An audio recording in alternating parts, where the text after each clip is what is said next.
This is the third prayer of Shivratri going on.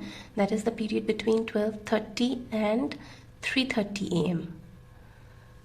So, as you can see, I have replaced the plate of bhog.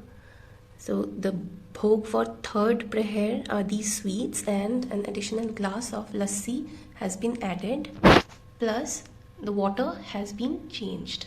The same thing has been done at the asana also. Always remember to chant the respective mantras whenever you are replacing or changing any item, for example bhog or water. For people who perform Mahashivratri throughout the night, like all the four prayers, they basically detoxify their bodies, and it provides so much mental peace that we literally forget that we haven't eaten for one whole day almost. But if you think that you cannot stay awake or you cannot fast, then in that case you can perform Mahashivratri Puja in the evening also. You can mix all the ingredients like milk, honey, ghee, curd and Gangajal and do the Abhishek at your own house or at any Shivalaya. The Dhatura fruit and the Bale fruit are very important for this day. Try to find these. If you cannot, then any seasonal fruit will do. Perform Pushpanjali and positively offer Bale Patra to Mahadev. And do not forget to chant the mantras for the Snan Vidhi during Abhishek. I'll perform the Aarti now with Kapoor, camphor, and then I will perform the Pushpanjali for the third prayer. My Aarti for the third prayer is done. Now we'll move ahead to the fourth and final prayer. So this is the final fourth prayer, the time between 3:30 a.m. and 6:30 a.m. So I'm back and I've already made the arrangements for the bhog, and now we'll move forward to the Abhishek. In the fourth prayer, Abhishek is done with honey.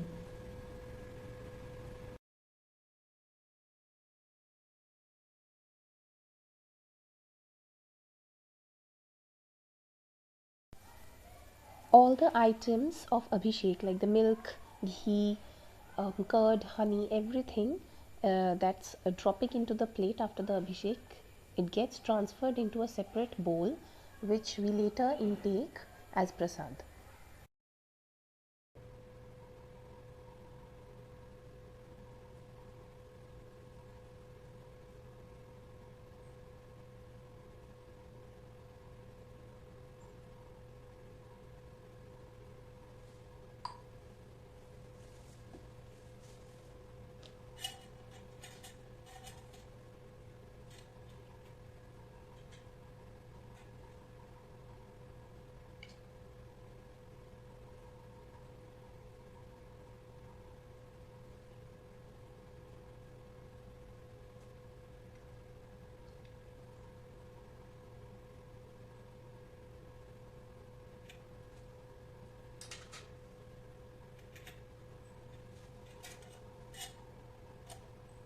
So I'll take very thin and light elongated sections of cotton and similarly roll them between my thumb and my index finger.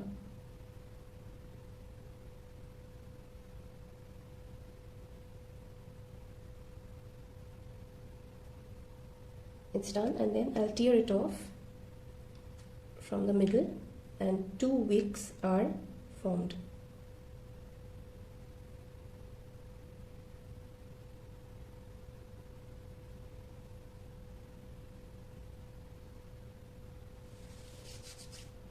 Similarly, I'll prepare 3 more. All my wicks are made. I've poured the mustard oil. Now I'll place the wicks.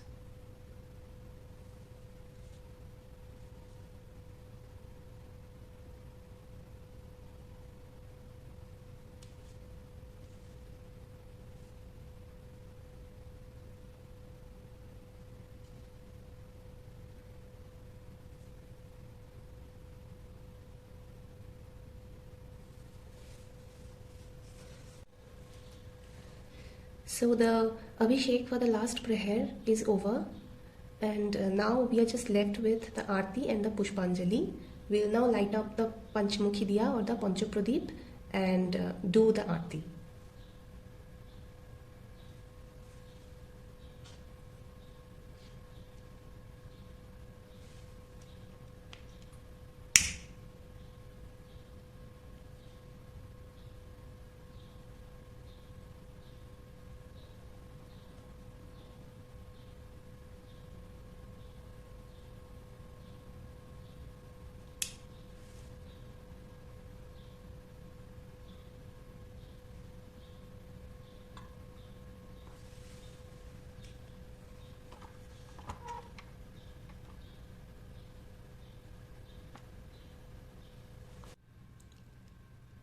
So the final Aarti for the final prayer is done. Now we'll move over to Pushpanjali.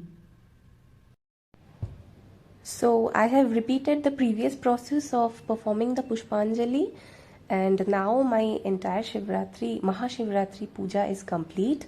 I am really satisfied and extremely happy that I have been capable of conducting this.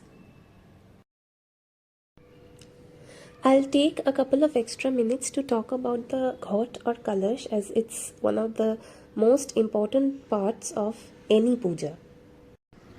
The process and method for ghat sthapna may vary from place to place, as India is a huge country. It's literally called a subcontinent.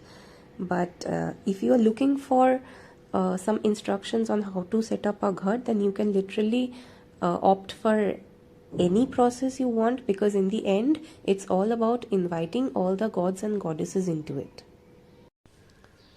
Before beginning of the puja, we lit up our Akhand Jyot or Akhanda Pradeep. That diya symbolizes Agni Dev. The soil along with the dhan and the durva that we put under the kalash represents the fertile earth and symbolizes Prithvi. The water that completely filled up the kalash represents Varun Dev. The mango leaves represent air. Why? Because the exchange of gases like carbon dioxide and oxygen takes place through leaves, and these two gases are the constituents of air. The space between the leaves and the gamcha that acts as a vastra represents Akash or space. So, the kalash or ghat along with the Akhanda Pradeep represent the 5 elements of earth or the Panchabhut. The fruit, that is a banana or a coconut, it can be anything, that fruit and that gamcha are the offerings to the kalash. A shoshish dab or a coconut with stalk is placed on the ghat in a case of public pujas.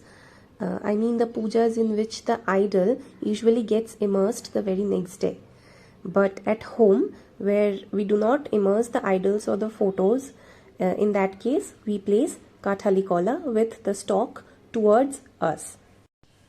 So now we come to the end of our video, as well as the beautiful night of Mahashivratri.